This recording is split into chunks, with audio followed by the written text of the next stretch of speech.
5. True camp stories, never revealed until now.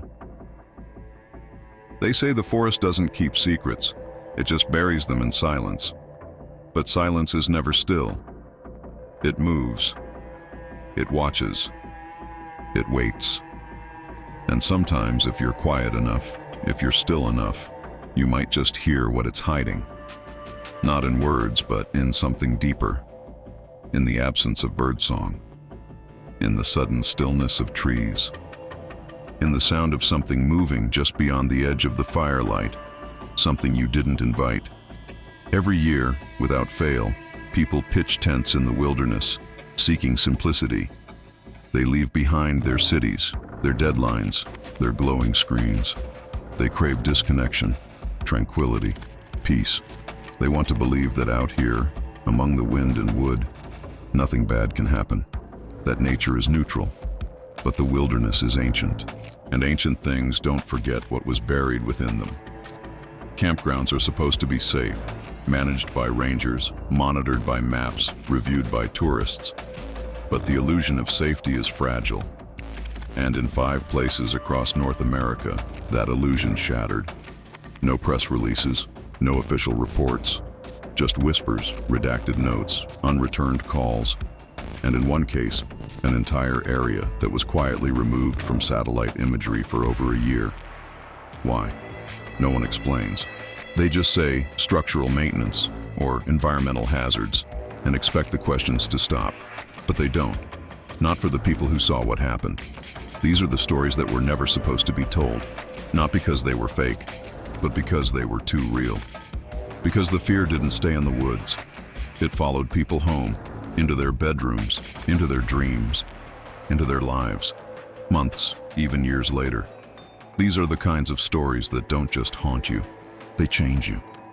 You'll hear about a teenager who disappeared during a storm, only to be found 2 days later with someone else's voice. A group of friends who uncovered a buried object and spent the night locked in their car, watching shapes move between the trees.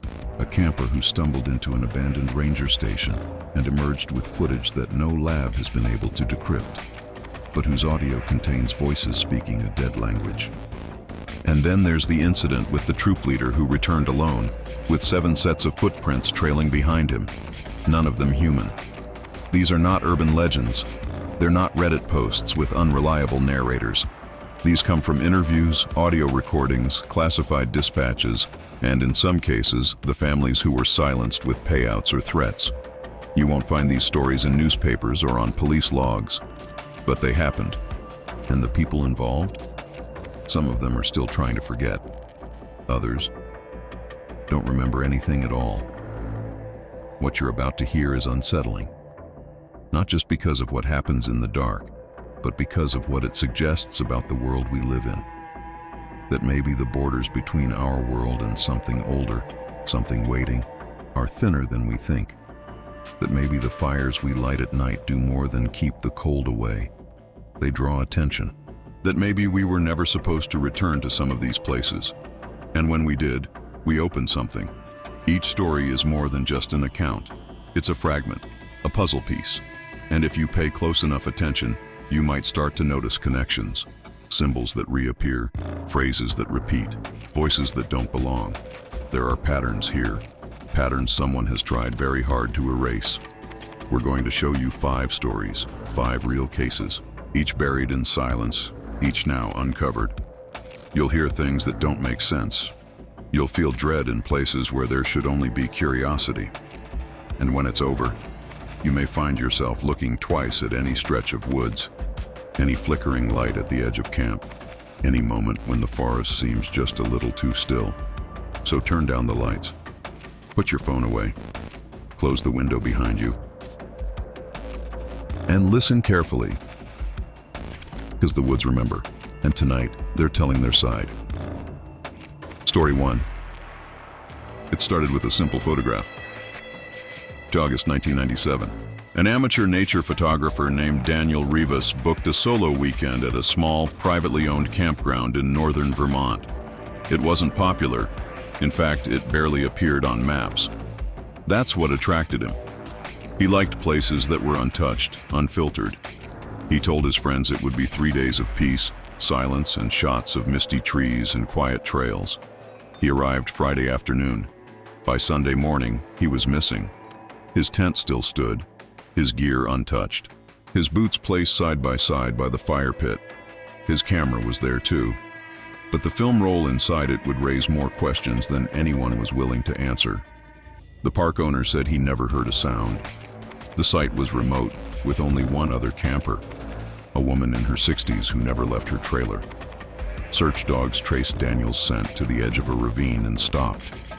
No blood, no drag marks, just silence. The case was quietly closed. Accidental fall, the report said. But here's where things turn. The negatives were never released to the family. They requested them repeatedly, denied, for privacy reasons. But someone, an ex-park employee who claimed he couldn't sleep until someone else saw what he saw, leaked a scan of one photo. And it's that photo that kept the whispers alive. It's a standard landscape, trees, fog, a path in the distance. But near the center, partially obscured by the trees, is a figure. Not unusual in itself, except this one seems wrong. Too tall. Shoulders sloped at angles that don't match human anatomy. Limbs elongated. Its skin, or whatever covers it, looks mottled, textured like burned bark. And worst of all, it's facing the camera. Not caught mid-walk, not an accidental appearance. It is staring directly at Daniel, as if it saw him first. Photographic experts tried to debunk it. Lighting issues, exposure tricks, forest pareidolia. But the forest in that area has no known predators, no legends, no cryptids, nothing. Except that 2 other campers went missing from the same site. One in '92, one in 2003. Neither case made headlines. Both were attributed to getting lost in bad weather. But that's not how this place works. Locals say weather doesn't change that fast, and more than one resident has confessed off the record that they've heard something out there. A kind of knocking, slow, rhythmic, like wood on wood, like something pacing around trees just after sunset. Daniel was never found. But 2 years later, a pair of hikers veered off trail half a mile from that same ravine. They reported stumbling across a shirt caught on a branch, a weathered, sun-bleached flannel, torn with a name stitched inside, D. Rivas. Beneath it, a scattering of torn photographs, the same kind he shot.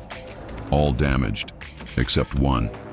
In it, the same path, the same fog. But no figure this time, just the trail, empty. Or so it seems at first. If you zoom into the tree line in the upper right corner, you'll see what no one noticed until recently. A shape, watching from a different angle. The same height, the same posture, the same absence of light where eyes should be. They closed the campground the next summer. No public notice, no announcement, just vanished from tourism sites, pulled from the official maps. Local authorities claimed it had structural erosion risk. But every ranger interviewed said the land was stable. When asked about the disappearances, they become quiet. Some refused to speak. One, when pushed, muttered only this: he wasn't looking for something out there. Something was waiting for him. Story 2. The lake was never on the map. Camp Halden was one of those summer programs that parents sent their kids to so they could remember what it meant to be outside. No phones, no TV, just canoes, bonfires, and forest hikes. It was cheap, remote, and proudly off the grid. Run by volunteers tucked behind a ridgeline in the Adirondacks, it had been operating since the late 1960s without incident, or so everyone believed.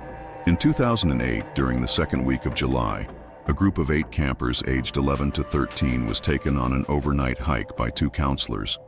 The route followed an old fire trail and ended near a shallow marsh.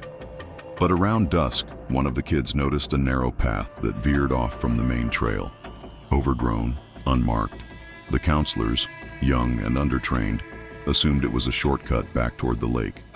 They followed it. 15 minutes in, they came across a body of water. not the one they knew. This one was glassy, motionless, wide enough to reflect the entire tree line, yet there were no birds, no frogs, no insects, just absolute stillness. What disturbed the kids wasn't the silence. It was what they saw on the lake. Not in it. On it. At first they thought it was a trick of the light. Ripples, maybe. But several of the campers described it the same way, even weeks later. Shadows moving on the surface, casting reflections but having no source. Like silhouettes walking across glass. They stretched, halted, shifted. Some seemed to stop when watched. Others moved closer. The counselors dismissed it. They told the kids they were tired, imagining things. They set up camp about 100 meters from the water, just inside the tree line. That night, 4 of the children woke up to voices. Not whispers, clear voices. Their own names being called one by one. Always just outside the tent. Always calm, never rushed. Just patient. One of the boys, Evan, had a disposable camera. He snapped a picture through the mesh screen of the tent in the direction of the sound. The flash startled everyone. When the counselors woke up and checked the area, there were no footprints, but every single leaf facing the tent had turned upward, as if drawn towards something. The photo, when developed later, revealed something subtle, a fine mist clinging to the lower trunks of the trees, but only on the left side of the frame. Within it, faint impressions of elongated faces. No eyes, just shape, like something trying to remember what a face was. By morning, one child was missing. Nora Winfield, age 12. Her sleeping bag was zipped and empty. Her shoes were by the fire. No signs of struggle. No drag marks. Nothing. The remaining campers were rushed back to base. Search teams combed the area for 5 days. No scent trails, no clothing, no sign she'd ever existed in that part of the woods. But the kids, especially the ones who heard their names called, all said the same thing. Nora answered. She had unzipped her tent and walked toward the lake, slowly, deliberately, like she was being called home. The camp shut down for the rest of the summer. The directors cited staffing issues, but years later, one of the counselors, now a teacher, posted anonymously to an online forum. She said the lake wasn't on any map, that she had returned once, months after the season ended, trying to face what happened. And the path was gone, not overgrown, gone, like it had never existed. The ridgeline was intact, the forest unbroken. She tried to hike the same direction, but halfway through the woods she turned around and claims she saw her own silhouette still walking forward, away from her, towards something only it could see. Nora was never found. Her parents moved out of state. The camp tried to reopen the next year under a new name, but never received its operating license. No one gave a reason. But if you dig deep enough into archived emergency services reports from that summer, you'll find an entry. One line, no context. Do not approach the water. It knows who it called. Story 3. The camp never advertised it had a cellar. In the Catskills, nestled between a cluster of forgotten summer lodges, Camp Dovewood operated quietly for over 30 years. It was a modest program, crafts, hiking, s'mores, built on the grounds of an old estate that had burned down in the 1940s. What remained was incorporated into the camp itself. Stone foundations, overgrown courtyards, a crumbling greenhouse. But under Cabin 7, hidden behind a false wall in the laundry storage, there was a door. Heavy, rusted, sealed with a metal latch. No key, no lock, just 4 thick bolts, as if someone had tried to keep something in. In 2011, during a heat wave, the camp staff decided to move unused supplies into that space. They pried the door open. No one knew how long it had remained sealed. The air that poured out was frigid, not cool, cold, unnaturally cold. They assumed it was an old storm shelter. No lights, no markings, just stone steps descending into black. That night, strange things began happening in Cabin 7. The campers, all girls, aged 10 to 12, Started waking up at the same time, 2:13 a.m., without alarms or noise. Just suddenly alert, wide-eyed, silent. The counselor, Marcy Elkins, thought it was a prank until she began waking up too, always at the same moment, and always to the same sound, tapping, from beneath the floorboards. She reported it. Maintenance said the cellar was sealed again, that nothing could be down there. But the sounds didn't stop. One night, Marcy placed a baby monitor under her bed, directly above the hatch. The recording captured 6 hours of silence, except at 2:13 a.m., when a voice began whispering in a language no one recognized. Harsh syllables, repeating, louder, then a pause. Then, in perfect English, "Do you remember the promise?" None of the girls reported hearing it, but the next day, one of them, Lily B., drew a symbol on her pillow with marker, an oval with 3 lines through it. When asked what it was, she said she didn't know. She just saw it in a dream. A search through old camp archives revealed something chilling. A photograph from the 1940s showing the burned estate before it collapsed. Carved into the stone above the entrance, the same symbol. The camp called in a local historian, Dr. Arlo Meinrich, to examine the cellar. He entered with 2 rangers. 30 minutes later, only 1 ranger returned, pale, shaking, eyes unfocused. He refused to speak for days. When he did, all he said was, "It's not a cellar, it's a boundary." Dr. Meinrich was never seen again. Shortly after, Cabin 7 was closed. Not renovated, not relocated, just closed, locked. A perimeter was placed around it. But that wasn't the end. At the end of season bonfire, as parents arrived to collect their children, several reported that their daughters spoke in their sleep the night before, all repeating the same sentence. "We can go now. The door is open." That was 12 years ago. The camp never reopened. The structure still stands, decaying under vines and silence. But locals say if you go there in the early hours of the morning and press your ear to the ground near Cabin 7, you'll hear something breathing. Slow, steady, waiting. And if you stay too long, you'll start to hear your name. Not shouted, not whispered. Sung. Story 4. The fire was never supposed to be lit that night. In 1994, a group of 6 teenagers, 3 boys, 3 girls, snuck into an abandoned summer camp called Redwood Pines, located just outside of Eugene, Oregon. The camp had been shuttered since the late 70s after a tragic accident involving a drowning that, according to archived incident reports, could not be conclusively explained due to conflicting testimonies. Since then, the grounds had been reclaimed by the forest, the wooden cabins overtaken by moss and silence. But to the teenagers, it was the perfect place for a weekend thrill. They brought beer, flashlights, sleeping bags, the usual. Around midnight, they started a fire in the main courtyard. What happened between then and dawn is still debated, but only 5 of them returned. The 6th, a boy named Tyler Combs, was last seen walking toward the woods, claiming he had heard music. Flute-like, distant. The others laughed, called him an idiot, and stayed by the fire. But it didn't end with Tyler's disappearance. The next morning, the group was found by a pair of hikers. The teens were barefoot, huddled together in a semicircle, covered in ash. None of them remembered falling asleep. All of them were facing the same direction, toward the woods. Their eyes were red, not irritated, bloodshot from burst vessels. Doctors said it was like they'd stared at a light too long. But there was no light, no music, and no sign of Tyler. What disturbed investigators most was what they found in the ashes of the fire pit. Not bones, something worse. A spiral burned into the stone beneath the logs. Not drawn, branded, as if heated from below, deep, precise. It matched nothing in the region's native or colonial symbols.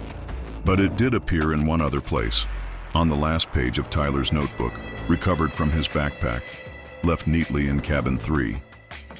a cabin none of them remembered entering. The notebook's final pages were erratic. Handwriting uneven, pressured. Words like echo, witness, mirror appeared repeatedly, but the last sentence was written in near-perfect script, as if by another hand entirely. They sing through the fire, and we forget we were ever real. But the camp was sealed off by local authorities that same week, officially listed as environmentally unstable, though there were no landslides, no flooding, no fire damage, just silence. Complete oppressive silence. Wildlife cameras placed in the area afterward recorded nothing, not even insects, as if the place had been muted. Years later, one of the survivors, now in her 40s, agreed to speak anonymously to a podcast. She broke down within the first 5 minutes. But before the recording ended, she said something that was cut from the final episode, reportedly at the insistence of a third party. A former editor leaked the raw audio. In it, she says, "It's not a place, it's a ritual. We didn't light the fire, it lit itself. And it wanted us to see something older than God. Something that looks at you through the flames and shows you what you really are, what you really were." Tyler's body was never found, but in 2017 a pair of park rangers on a training exercise passed through the remains of redwood pines. The area was overgrown, the cabins collapsed, but in the fire pit, now little more than a ring of stone and moss, they found something wedged between two rocks. A shoe, worn, brittle, children's size 11. Inside, a slip of paper, yellowed with age. One word. Listen. Story 5. The tape was never meant to be watched. In 2002, a counselor training seminar was held at an off-season wilderness retreat center deep in the Appalachian Mountains. It was late September, just before the snow. The event hosted about 30 young adults preparing to work at various camps across the region the following summer. The retreat was uneventful for the first 2 days. Team-building exercises, survival skills, basic first aid. But on the third night, a storm rolled in. Heavy winds knocked out the power. The group huddled into the main lodge, lit by the flicker of the fireplace. To pass the time, someone suggested using the old VCR found in the storage cabinet. There were only a handful of tapes, mostly outdated training videos. But one stood out, a blank white spine with no label, no markings. Curious, they inserted it. At first, nothing, just static. Then a tone, low, metallic, like distant thunder stretched too long. The screen shifted. Grainy footage. A campfire, shot from a fixed angle. No sound, no movement. Just flames dancing in the night. The timestamp in the corner read June 9th, 1975. They assumed it was a home movie. But as the footage continued, the fire began to flicker unnaturally, in short pulses, like breathing. Then came the faces, not in the fire, behind it, in the darkness, watching. Faint outlines, stationary. One camper claimed the number of silhouettes increased every time the flames pulsed. No one else saw them at first, until one of the counselors began to cry, suddenly, uncontrollably. She said she had seen her mother, who had died when she was a child, sitting among them. They turned the tape off, but the VCR didn't respond. No power, no buttons. It kept playing. The footage now zoomed in, slowly, crawling toward the fire inch by inch. The shadows moved, not walking, swaying, flickering, like flame given shape. Whispers began to bleed through the speakers. Fragmented phrases. "We are the ashes. You lit the first one. Come back." One by one, the trainees left the room, but those who remained reported something strange. They felt warmth coming from the screen. Then the faces changed. They weren't random anymore. They were familiar. Not famous, not strangers. People the counselors knew. Some alive, some dead. All staring forward, unblinking. One trainee ran outside and vomited. Another fainted. The last to leave said he watched the fire go out in real time, embers darkening one by one. And when the final spark vanished, the tape ejected on its own. The group never spoke about it publicly, but months later, a ranger, unrelated to the incident, went to clean the lodge before winter set in. He found the tape still inside the VCR. He played it, curious. The fire footage never appeared. Instead, he saw security-style black and white footage of the very same lodge from a high corner angle. Except the room wasn't empty. He saw himself entering, sitting down. And in the doorway behind him, someone else, tall, still, watching. When he turned to look behind, the room was empty. But when he looked back at the screen, the figure was now seated beside him, unmoving. The ranger left immediately. He submitted a request for relocation the next morning and never returned to the area. But before he left, he filed a single line in the lodge's incident log, now scanned and available through state archives if you know where to look. Tape burned, ashes cold, but the fire is still watching. Connection and insight. Each story stands on its own, isolated by time, geography, circumstance. A photographer lost in Vermont, a girl drawn into a silent lake, a cellar that should have never been unsealed, a fire that ignited without touch, a tape that played back something that never should have been recorded. But listen closely, and you'll begin to hear the pattern forming beneath the chaos, a low hum behind the static. They all share a boundary that was crossed, a moment where something mundane, a trail, a cabin, a flame, became a gateway, not to another world, but to something older within our own. Something that waits, that listens, that tests. The symbols, the phrases, the repetitions, none of it is coincidence. We can go now. Do you remember the promise? Come back. These are not just the ramblings of disturbed minds. They're invitations, or warnings, or both. The spiral at the fire pit, the carved door in the cellar, the figures at the lake, the whispered names, the silhouettes in the flames. Each element hints at something systemic. Not a creature, not a legend. A process, a cycle. One that reactivates when we enter certain places at certain times. And that's the key. It's not about the stories. It's about why these stories surfaced now. The campgrounds were reopened. The cellar was unlocked. The trail re-emerged. The tape was played. These weren't accidents. These were openings. The kind of openings Ed and Lorraine Warren used to describe in hushed tones, thresholds we cross without understanding the rules. And when we cross them, something crosses back. This is not just folklore. Each case is supported by suppressed reports, leaked archives, and testimonies from people who have no reason to lie. People who, in some cases, were warned to remain silent. And in all 5 incidents, there's one final thread that binds them tightly together, almost surgically. Erasure. Campgrounds scrubbed from maps. Reports sealed without signatures. Witnesses that vanish. Objects that burn themselves. It's not just fear, it's intervention. Something somewhere does not want these moments remembered. And that's where the horror matures.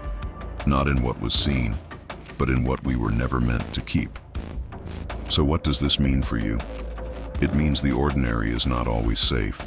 It means the flicker of a campfire, the hush of a lake, the creak under your bed at night.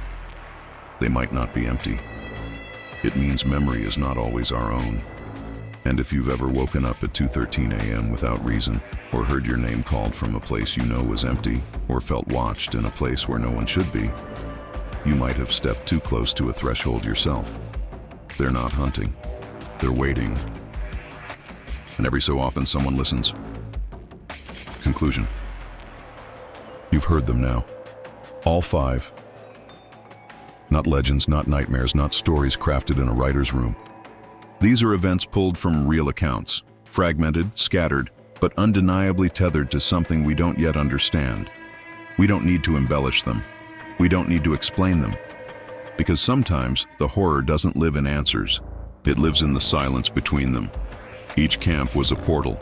Each disappearance, each symbol, each final whisper, a fracture in what we consider reality. And through those fractures, something speaks, not with language, not with logic, but with patterns, with time, with memory, with the kind of presence that doesn't care if you believe in it or not. That's the most dangerous kind of evil, the kind that doesn't need to be acknowledged to act, the kind that survives not in shadows, but in what we overlook, what we dismiss, what we forget, and we are forgetting every day. Places that vanish from maps, names that dissolve from databases, footage that corrupts itself, survivors who swear nothing happened until you say the right word, show the right photo, mention the right date. Then they freeze, and something changes in their face. They remember, even if they don't want to. So maybe the question was never about the campers, or the counselors, or even the things that watched from the woods. Maybe the question is about us, about why we're so drawn to the fire, why we feel safer near it, why we stare into it long after we should look away, and what stares back when we do. Because somewhere out there, the trails still exist. The lake still ripples without cause. The cellar door still breathes. And the tape might still be spinning, rewinding itself, waiting for the next storm, waiting for the next pair of eyes, waiting for you. We told the stories. Now the silence returns. But you'll notice it differently now. You'll hear things, feel things. You might even find yourself waking in the night, unsure why, listening for a sound you're sure isn't real, till you hear your name sung. And you remember what you were never supposed to know.